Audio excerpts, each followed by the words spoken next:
Next, I'd like to talk about the for loop command. If you've had a computer science class or coded in any language that mentioned a for loop, this is going to be the same concept. This is a concept that's common across programming languages. The idea with a for loop is that you can repeat the same command many times without typing it so many times. So for example, suppose I would like to square the numbers from 1 to 10.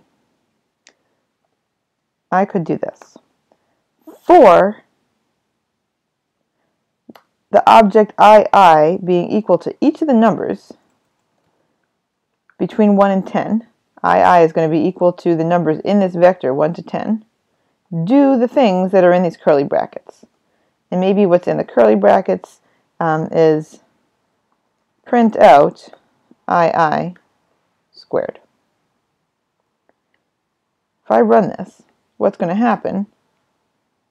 First, I is going to be equal to the first element of this vector. And so I is equal to 1, and 1 is going to be squared, and here it is. Next, I is going to be equal to the second element in this vector. I is going to be equal to 2, it's going to be squared, and that's going to be printed out over here, etc.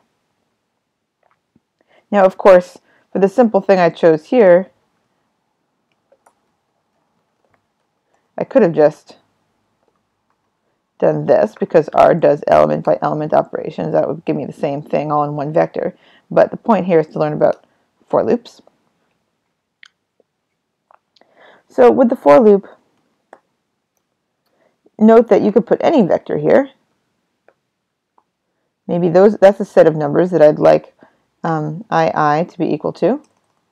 And perhaps there's a few things I want to do. Perhaps I want to take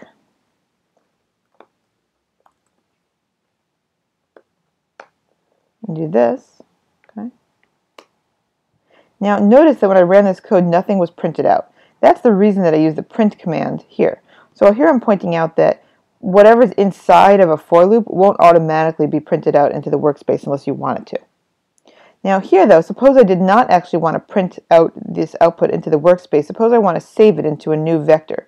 So I want to make a vector where the first element is the square root of 3 times 3. And the second element is square root of 6 times 3. And the third element is the square root of 4 times 3. Now again, note that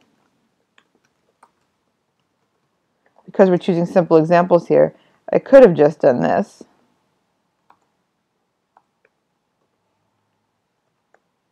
That'll generate the same output.